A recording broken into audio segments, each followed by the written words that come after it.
Hello, dear students. In today's class, we are going to discuss about inflationary gap. The last two classes, we have discussed about demand pull inflation and cost push inflation. We had also discussion on types of inflation, meaning of inflation, effects of inflation, causes of inflation, etc. So today we are basically concentrate on inflationary gap. First, about the concept of inflationary gap. Inflationary gap বুলি ক'লে আমি কি বুজি পাওঁ? So first, এই conceptটো কোন প্ৰথমবাৰৰ বাবে আগবঢ়াইছিলে জেম কেইনছে তেওঁৰ work How to Pay Forward. The concept of the inflationary gap was first given by John Maynard Keynes in his work How to Pay Forward in 1940. This method was basically employed to study and solve problems regarding war finance. সাধাৰণতে war finance ৰ লগত জড়িত বিভিন্ন যিমান analysis আছে এই analysis কৰিবৰ কাৰণে সাধাৰণতে সেইটো সময় during 1940s inflationary gap কনসেপ্টৰ ওপৰত গুৰুত্ব প্ৰদান কৰা হৈছিল বা inflationary gap ব্যৱহাৰ কৰা হৈছিল। আসলতে inflationary gap নো কি আসলতে প্ৰকৃততে বস্তুটো কি? So an inflationary gap is a type of economic gap where a country's real gross domestic product is higher than its potential gross domestic product. In other words, when the real aggregate demand is higher than the projected aggregate demand if the economy were operating at full employment. This means that citizens of the country are demanding more goods and services than the business can provide. Asolte, inflationary gap is nothing but it is a concept where aggregate demand exceeds aggregate supply during full employment. Asolte, pre-full employmentary condition নহয় full employmentor pasot সংঘটিত হোৱা এটা প্ৰক্ৰিয়া inflationary gap বা এটা ধাৰণা concept সাধাৰণতে আমি জানো যেতিয়া এখন অৰ্থনীতিত after full employmentor pasot কি হয় there is no further scope to reallocate the resources to increase output, that is goods and services in an economy. এখন অৰ্থনীতিত সাধাৰণতে full employment বা পূৰ্ণ নিয়োগ অৱস্থাৰ পাছত সম্পদৰ পুনৰ বিতৰণ কৰি দ্ৰব্য সামগ্ৰী উৎপাদন কৰাৰ সম্ভাৱনীয়তা খুব কম থাকে। তেনে অৱস্থাত যদি মানুহৰ আয় বৃদ্ধি হয় then এখন ইকনমিত যিটো সামগ্ৰিক চাহিদা বৃদ্ধি হোৱাৰ চান্সেছ বহুত বেছি থাকে।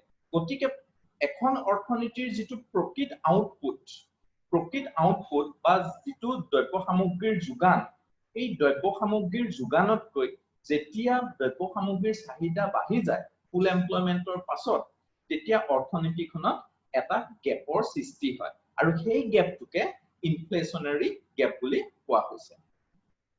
ওয়াৰ্ল্ড লেভেলত যদি আমি বহুত উদাহৰণ আছে তাৰ ভিতৰত এটা উদাহৰণ I just quote example of an inflationary gap. The United States experienced an inflationary gap in 2006 when the economy was booming. Unemployment was low, wage rates increased, and more households had disposable income and higher purchasing power. So 2006 আমেৰিকাৰ অৰ্থনীতিত inflationary gap দেখা দিছে। কি হৈছিল হেতু সময়ত মানুহৰ আয় যথেষ্ট পৰিমাণে বৃদ্ধি পাইছিল। unemployment situation টো যথেষ্ট কমি গৈছিল আৰু হাউসহোল্ডৰ হাতত যিটো পাৰচেসিং পাৱাৰ ক্ৰয় কৰাৰ যিটো ক্ষমতা এই ক্ৰয় কৰাৰ ক্ষমতাটো যথেষ্ট আছিল।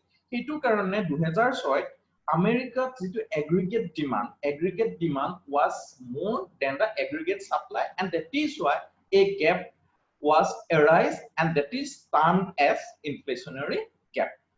So what causes an inflationary gap? Inflationary gap ধাৰণাটোক কি কাৰণত হ'ব পাৰে বা inflationary gap কিয় সৃষ্টি হয়? We had already discussed that due to more aggregate demand than the projected demand.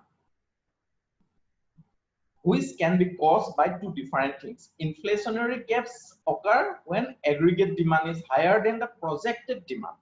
Eta projection থাকে এখন ইকোনমিক ডিমান্ড কিমান হ'ব পাৰে, কিন্তু সেই প্ৰজেকশনতকে যদি ডিমান্ডটো বাঢ়ি যায় তেতিয়া এই অৰ্থনীতিখনত ইনফ্লেশনাৰী গ্যাপ হোৱাৰ চান্সেস থাকে। সো প্ৰজেক্টেড ডিমান্ডৰ ওপৰত সাধাৰণতে এখন অৰ্থনীতিত দ্ৰব্য সামগ্ৰী উৎপাদন কৰা হয়, কিন্তু প্ৰজেক্টেড ডিমান্ডতকৈ যদি এগ্ৰিগেট ডিমান্ড বা যেটো একচুয়াল ডিমান্ডটো বৃদ্ধি পায় তেতিয়া এখন অৰ্থনীতিত ইনফ্লেশনাৰী গ্যাপৰ সৃষ্টি হ'ব পাৰে। So a rise in aggregate demand and a fall in aggregate supply, এই দুটাৰ কাৰণে এখন অৰ্থনীতিত ইনফ্লেশনাৰী গ্যাপ হয়। So rise in aggregate demand কিয় হয়?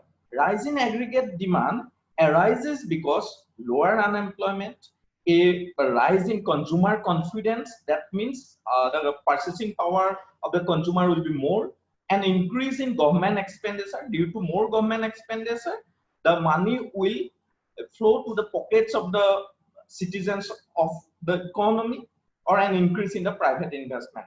All these things help to increase the aggregate demand of an economy. So এই সকলোবিলাকে lower unemployment rate, consumer confidence অৰ্থাৎ কনজিউমাৰ ক্ৰয় ক্ষমতা বৃদ্ধি বা গভৰ্নমেন্ট এক্সপেন্ডিচাৰ যেতিয়া বৃদ্ধি পাব, ব্যক্তিগত ইনভেষ্টমেন্ট যেতিয়া বৃদ্ধি পাব, তেতিয়া হলে এমপ্লয়মেন্ট অপৰচুনিটিজ এখন ইকনমিত যথেষ্ট পৰিমাণে সৃষ্টি হয়। যেতিয়া এমপ্লয়মেন্ট অপৰচুনিটিজ সৃষ্টি হয় তেতিয়া মানুহৰ হাতলৈ আয় আহে, আয় অহাৰ লগে লগে they will demand more goods and services. But এটা ডাঙৰ কথা যে তেওঁলোকে যিমান ডিমান্ড কৰে সিমান অৰ্থনীতিখনত দ্ৰব্য সামগ্ৰী উৎপাদন হ'ব লাগে। গতিকে এই ফল ইন এগ্ৰিগেট সাপ্লাই, যদি একেটা সময়ত এগ্ৰিগেট সাপ্লাই ফল কৰে, এগ্ৰিগেট সাপ্লাই কিয় ফল কৰে? যে কিয় কাৰণে ফল কৰিব পাৰে? Due to more tariff rates. You know about the concept of tariff rates. Wage increases, laborer যদি wage বৃদ্ধি পায়, war time যদি unproductive purpose, suppose আমি ইনভেষ্টমেন্ট কৰিব লাগিছিলে এগ্ৰিকালচাৰত বা কিছুমান ইন্ডাষ্ট্ৰিত, but due to war situation আমাৰ যিবিলাক এলোকেটেড এমাউন্ট আছিল এগ্ৰিকালচাৰত হওক ইন্ডাষ্ট্ৰিত হওক, এই এলোকেটেড এমাউন্টটো যেতিয়া warলে আমি শিফট কৰি দিও, war ফাইনান্সলে শিফট কৰি দিও, তেতিয়া হয় কি এগ্ৰিগেট সাপ্লাইটো বা the productive capacity of the economy will definitely decrease. Productive capacity to উৎপাদন কৰিব পৰা ক্ষমতাটো হ্ৰাস পাব আৰু অৰ্থনীতিখনত aggregate demand will be greater than the aggregate supply and inflationary gap takes place. So এটা উদাহৰণৰ সহায়ত আমি এই কনসেপ্টটো এক্সপ্লেইন কৰিব পাৰো। যদি ধৰা হৈছে প্ৰথম অৱস্থাত if the GNP of an economy is rupees 800 crores pre-inflation period, মুদ্ৰাস্ফীতিৰ আগৰ অৱস্থাটোত 800 crores এটা আমাৰ অৰ্থনীতিখনৰ জাতীয় আয় আছিল ধৰি লোৱা হৈছে। Suppose government takes away output worth rupees 150 crores, 150 কোটি টকা গভৰ্নমেন্টে war purpose এই অৰ্থনীতিৰ 800 কোটিৰ পৰা 150 কোটি টকা war purpose খৰচ কৰিলে, and তাৰপৰা থাকিলে কিমান 650 crores। গতিকে 650 crores যেটো থাকিলে এই দ্ৰব্য সামগ্ৰী হিমান ক্যাপাসিটি এখন ইকোনমিৰ সাপ্লাই ক্যাপাসিটি টু 650 crores হিমান দ্ৰব্য সামগ্ৰী মজুত আছে অৰ্থনীতিখনত। সাপোজ ধৰা হল now take the demand side, এটো আমি সাপ্লাই সাইডৰ পৰা এনালাইসিস কৰিলো। ডিমান্ড সাইডটো যদি চাও, suppose due to more employment opportunities হ'ব পাৰে, due to money supply হ'ব পাৰে, so different causes কাৰণে মানুহৰ আয় বৃদ্ধি পায় 1000 crores এই দেশখনৰ various factors of production 1000 crores দিয়া হল। so 1000 crore rupees এটা মানুহৰ হাতলৈ আহিলে ইনকাম হিচাপে, তাৰে 100 কোটি টকা was paid as taxes, 100 কোটি টকা ট্যাক্স হিচাপে গভৰ্নমেন্টে সংগ্ৰহ কৰিলে আৰু মানুহৰ হাতত ডিসপোজেবল ইনকাম কিমান থাকিলে 900 crores। এই 900 crores 50 crores to মানুহে সেভ কৰিলে ধৰা হৈছে। Again, if the community keeps rupees 50 crores as saving, তেতিয়া হলে net disposable income এখন অৰ্থনীতিত কিমান থাকিলে 850 crores। গতিকে 850 crores হে অৰ্থনীতিখনত ক্ৰয় কৰাৰ ক্ষমতা, কিন্তু অৰ্থনীতিত মজুত আছে কিমান কিমান আমাৰ goods and services মজুত আছে আগতে পাই আহিছে 650 crores। গতিকে net disposable income is 850 crores and 650 crores is the capacity of the economy, supply capacity of the economy.